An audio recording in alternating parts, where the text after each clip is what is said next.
नमस्कार प्यारे विद्यार्थियों, एक बार फिर से आप सभी का स्वागत है। आज का ये वीडियो एक डाउट के क्लैरिफिकेशन से संबंधित है। पटवारी परीक्षा में जो डॉक्यूमेंट वेरिफिकेशन होगा उसमें कुल मिला के 2 काउंसलिंग होगी। एक तो होगी फर्स्ट काउंसलिंग और एक होगी सेकंड काउंसलिंग।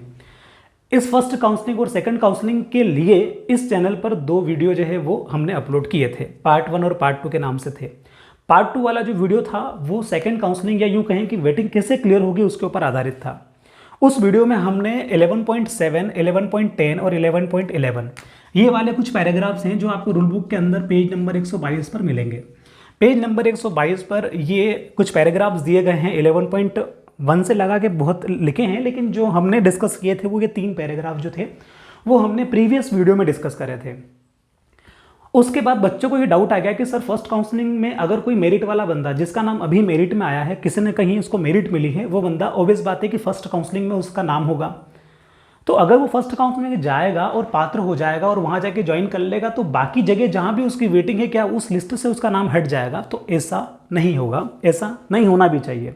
ठीक है, उसी को क्लियर करने के लिए हम लोग आज इस वीडियो में बातचीत करने वाले हैं। हम फिर से वही उदाहरण ले रहे हैं और उसको लेके समझ रहे हैं। मान लीजिए कि फर्स्ट काउंसलिंग हो रही है, ठीक है। फर्स्ट काउंसलिंग की जो सूची होगी ना, ये जिलेवार होगी, ये हमने डिस्कस किया था। ये अपने अपने जिले की बनेगी। तो जब रीवा की सूची जब बनेगी फर्स्ट काउंसलिंग वाली, फर्स्ट काउंसलिंग कहें या यूँ कहें कि जिन बच्चों के मेरिट में नाम है सिर्फ उन्हीं की सूची।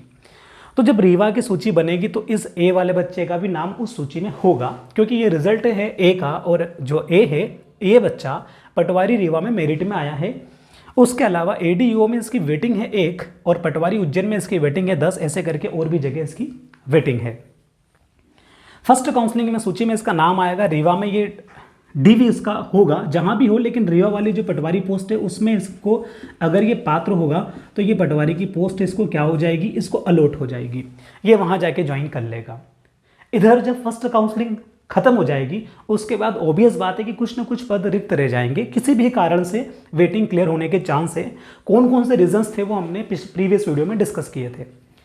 तो इन केस अगर एडीओ में 5-10 लोग अपात्र हो जाते हैं तो जो सेकंड काउंसलिंग की जो लिस्ट बनेगी एडीईओ की, जो सेकंड काउंसलिंग की एडीओ की लिस्ट बनेगी उसमें जो या यूँ कहें कि जो ये जो वेटिंग लिस्ट होगी, प्रतीक्षा सूची होगी, इससे इसका नाम हटेगा नहीं। इस ए का नाम इससे नहीं हटेगा। इस ए का नाम कहाँ से हटेगा? इस ए का नाम रीवा जिले में पटवारी की जो सेकंड काउंसलिंग की सूची होगी उसमें से इसका नाम हट जाएगा। फिर चाहे ये उस डॉक्यूमेंट वेरिफिकेशन में पात्र होगा या ये अपात्र होगा, ऐसा होना चाहिए। और आप समझ भी पा रहे होंगे कि मैं जो कहना चाह रहा हूँ वो ये कहना चाह रहा हूँ कि पटवारी रीवा में अगर इसको मेरिट मिलती है और सेकंड काउंसलिंग में अगर इसको एडीओ की वेटिंग क्लियर हो जाती है तो इसको वहां से भी कॉल लेटर आएगा। ऐसे ही उज्जैन की जो फर्स्ट काउंसलिंग की सूची होगी, उज्जैन की फर्स्ट काउंसलिंग की सूची बोले या हम ये बोले कि उज्जैन में जो मेरिट वाले बच्चे हैं पटवारी में जो उज्जैन में मेरिट वाले बच्चे हैं उसमें इसका नाम फर्स्ट वाली में तो नहीं रहेगा।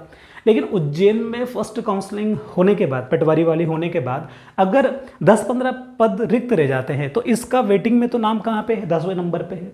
तो जो सेकंड काउंसलिंग की उज्जैन जिले की पटवारी की जो प्रतीक्षा सूची होगी उसमें इस बच्चे का नाम रहेगा। तो आप ये ना सोचें कि आप कहीं ज्वाइन कर लेंगे और फिर आपका जो है एडीओ में बहुत नियरेस्ट वेटिंग है और फिर ये अगर क्लियर नहीं होगी, इसका मतलब ऐसा नहीं है। ये आपकी क्लियर होगी तो आपके पास ये चॉइस होगी कि आप पटवारी छोड़ के एडीओ में जाएंगे।